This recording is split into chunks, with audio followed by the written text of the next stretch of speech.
बहुत ही सुंदर लोकगीत भैया जी से सुनाई के मिली। माई सीता बाबूजी जाई के मंदिर में मैया गौरी का पूजन करत हईन कि है माई हमार सिर्फ एक ही मांगन बा ये पूरा कईदा। जाई के मंदिर में बाबूजी पूजन अर्चन करत हईन कि है माई बाबा जितने अक्षर का नाम हमारे पिताजी के बा उतने ही अक्षर का नाम हमारे ससुर जी का हो। जितने अक्षर का नाम हमारे सासू माता के बा उतना अक्षर का नाम हमारे माता जी का हो। और जितना ही अक्षर का हमारे नैहरे नगरी का नाम बा उतना ही अक्षर का नाम हमारे ससुर नगरी का हो। इतना ही नहीं हमारे सिवा हमारे 3 थी बहनी यहाँ हमारे तीनों बहनी का बियाह भी जैसी हो उतना ही अक्षर का नाम नहू का हो। बड़ा सुंदर प्रसंग रहा बाबूजी। लेकिन गौर करेंगे हर माई सीता जाय के मंदिर में पूजन करत हैं। लेकिन 2 लाइन में हम बता के आप लोगन के समझा देते ही उसके बाद हमारे तरफ से एक लोक गीत बा। गौर करेंगे ऐसा है बाबू बढ़िया थाली सजाई के बढ़िया धूप अगरबत्ती माला सब ले करके उर्मिला जी जगत जननी जगदम्बा आदि शक्ति का पूजन करने जाती है। कौने दिन जौने दिन बाबूजी दुआरे बारात आवत बा।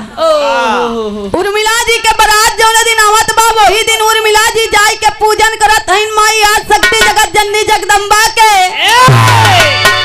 माई आदि शक्ति प्रकट भईन कहीं बिटिया रोज तो पूजा के टाइम तो हर बड़ा बढ़िया रहे कई दिन लेट नहीं होत रहा।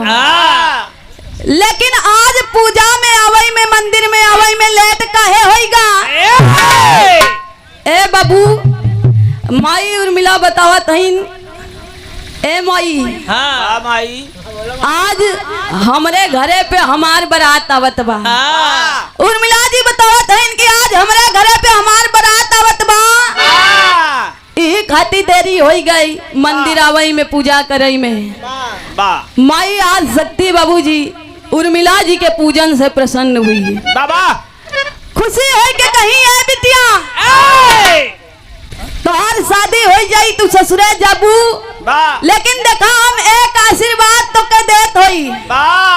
उर्मिला कहीं का आशीर्वाद माई आदि शक्ति बाबूजी उठाई के एक फल उर्मिला को दे दी। कहीं बिटिया ई फल तोरे खातिर वरदान बा। कहीं माई फल कैसे वरदान बा?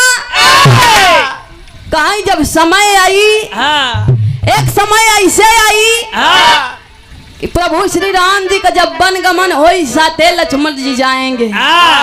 साथे में जब लक्ष्मण जी जाइए तब वही समय पे ही फल आधा तू खाई लिया और आधा अपने पति लक्ष्मण जी के खियाए दो। उर्मिला कहीं की माई तब का होई तो कहीं बिटिया ई फल खाए के बाद ना तो है तोरे पति का याद सताई और ना तोरे दुल्हा का तोहार याद सताई।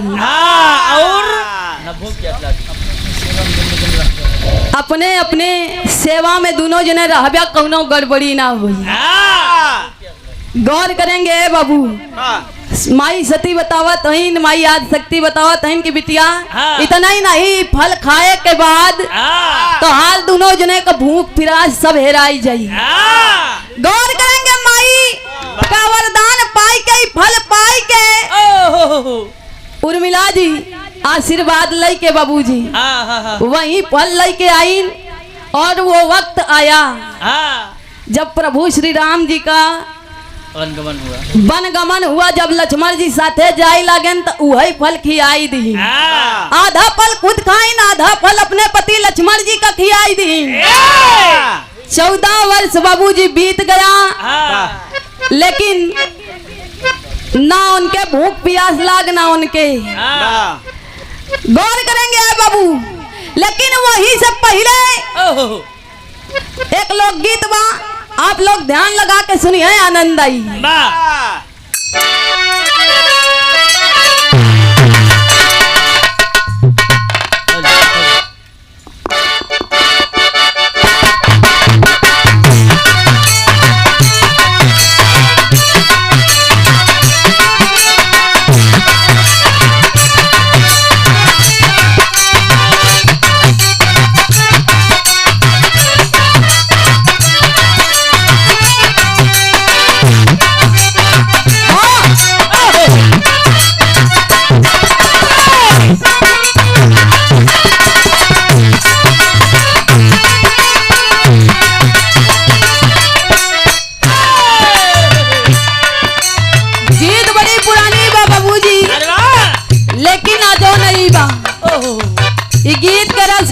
रस नहीं हुआ।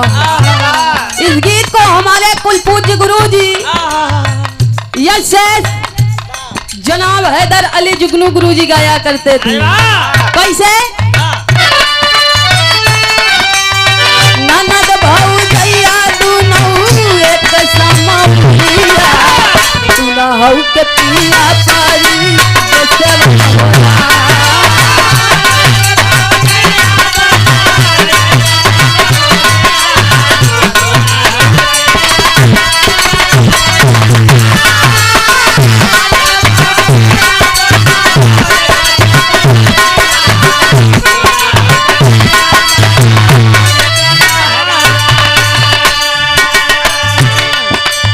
लोकगीत पे गौर करेंगे बाबू। जैसा कि आज बड़ा बढ़िया तरीके से बड़ा गाजा बाजा के साथ में दूल्हे राजा जी जिन्हें प्रभु श्री राम जी की उपाधि दी जाती है बाबू, और उनके परम पूजनीय पिताजी जिन्हें राजा दशरथ की उपाधि दी जाती है, बड़ा बढ़िया तरीके से बड़ा सजा के जनकपुर नगरी की ओर चलते हैं। उस समय बताया गया कैसे? स्वर्ग से सुंदर लागे जनकपुर नगरिया, स्वर्ग से सुंदर लागे जनकपुर नगरिया, आइले बियाह राम सीता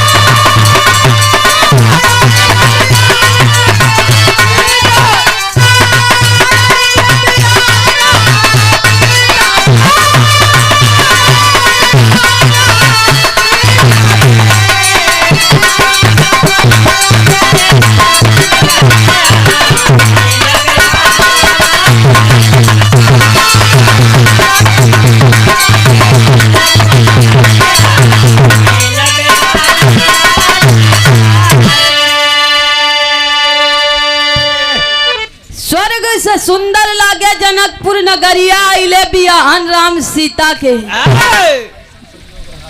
ऐसा बाबूजी संजोग था। गौर करेंगे बात कौन समय के मिलत बा।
बाए बाबू।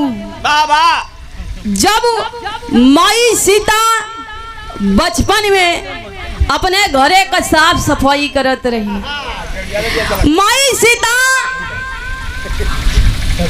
शिव धनुष रखी हुई है, वही शिव धनुष बाबूजी जो स्वयं भगवान भोलेनाथ जी आशीर्वाद स्वरूप महाराज जनक को दिए थे।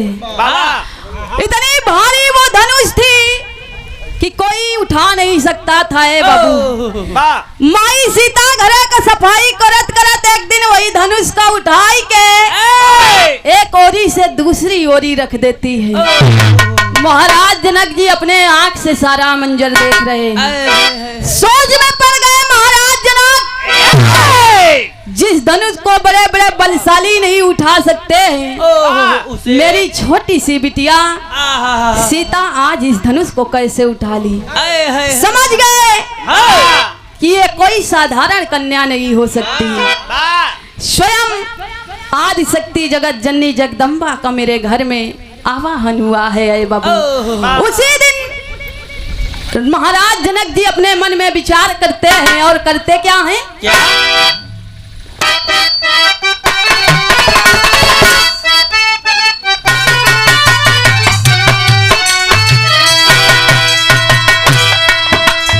अरे बाबू, राजा जनक जी विचार किए, सोचते हैं मेरी बिटिया का विवाह जिससे भी हो वो कोई बड़ा बलशाली होना चाहिए। यही सब मन में विचार करके आए बाबू। महाराज जनक जी करते क्या हैं? राजा जनक जी ढोरा पिटवाए,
राजा जनक जी बाबूजी मन में विचार करके ढिंढोरा पिटवा दिए।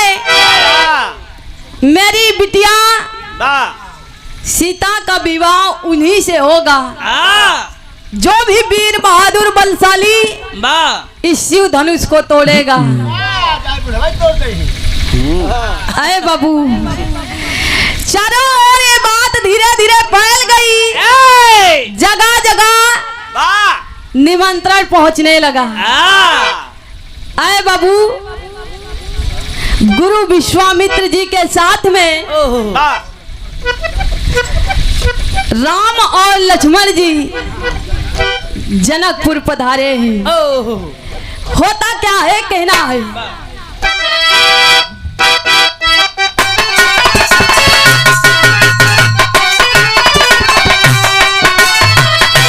गौरी पूजन को बगिया में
बिरहा के सुने वाले पंचों, ए हर गुरु वशिष्ठ जी के साथ, विश्वामित्र जी के साथ राम और लक्ष्मण जी बाबूजी जनकपुर में आए। ए हर माई सीता अपने सखियन के साथ में माई गौरी का पूजन करके बगिया में घूमने के लिए जाती है। जब बगिया में घूमने के लिए जाती हैं, वही बगिया में राम और लक्ष्मण जी दोनों भाई बाबूजी भ्रमण करने के लिए, फूल तोड़ने के लिए आए हैं। गुरु पूजा के लिए फूल तोड़ने के लिए आए हैं। सखियन के नजर है बाबू वही नचार हो गया। राम लक्ष्मण जी पे पड़ी। माई सीता से सखिया कहे कि ये सखी, यही बगिया में दो सुंदर राजकुमार आए हैं। एक सांवले और बड़े भोले हैं, दूसरे जितने गोरे हैं उतना ही नटखट दिख रहे हैं। काले हुए तो क्या हुआ, दिल वाले हैं। ए बाबू, माई सीता सखियन के बात सुन के जाई के सकुचा के आए बाबू, एक औरी झाड़ी में छिप के प्रभु श्री राम जी को निहार रही है। लताओं की ओर से प्रभु श्री राम जी को निहार रही है और दूसरी ओर से प्रभु श्री राम जी माता सीता की ओर देख रहे हैं।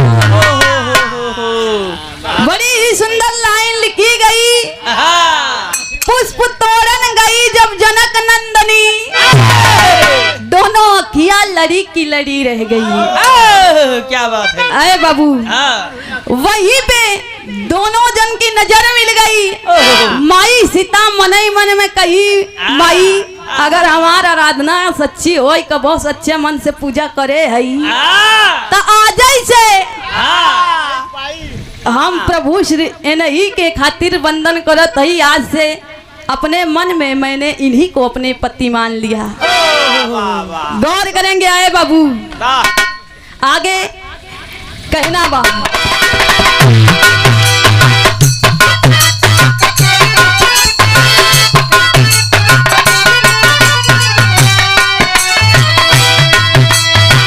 धनुष का खंडन हो गया बढ़िया तरीके से बना सजा के बाबूजी। जिस तरह से आज जनकपुर में महाराज दशरथ जी तमाम बराती लेके गाजा बजा के साथ में चलते हैं। उस समय भाव दिया गया,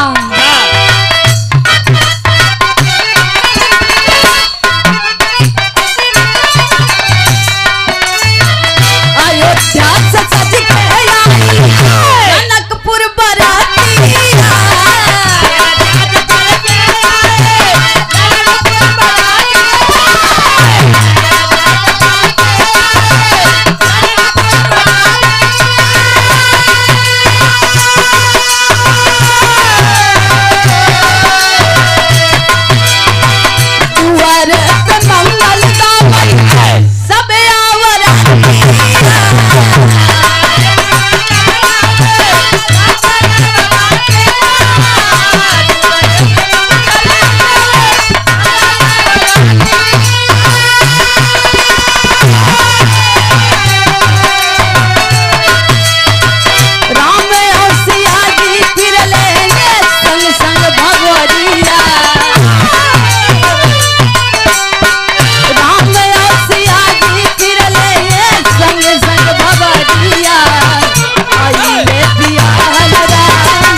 अयोध्या से सज के आई जनकपुर बरतिया, दुआरे पे मंगल गावई सब औरतिया।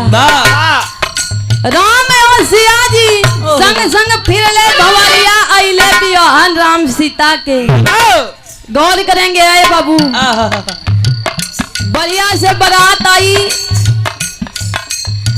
हर जनकपुर नगरी में अयोध्या से चलकर महाराज दशरथ जी और महाराज जनक जी बढ़िया गले मिले, बढ़िया व्यवस्था रही, पानी पिंगल बाए बाबू, कार्यक्रम आगे बढ़ेगा। दुबरा का चार लगा, जयमाल बाबा ब्याह के तैयारी चलत हुई मड़े में। गाड़ी गाय सब दादी माई चाची लोग मिल के बढ़िया बाबूजी दुआरे पे बैठ के मंगल चार गवत है। शादी संपन्न भई है बाबू प्रभु श्री राम जी के और माता सीता के। अंतिम लाइन में बताना हुआ,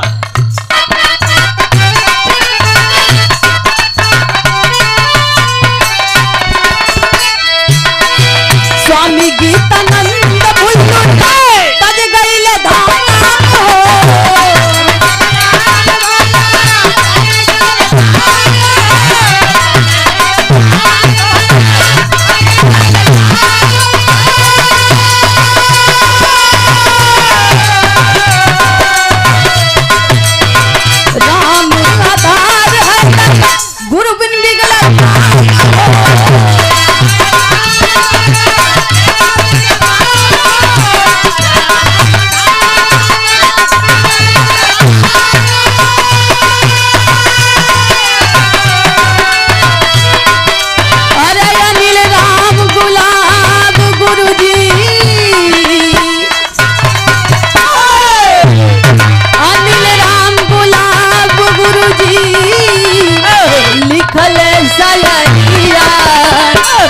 आइले बियाहन राम सीता के।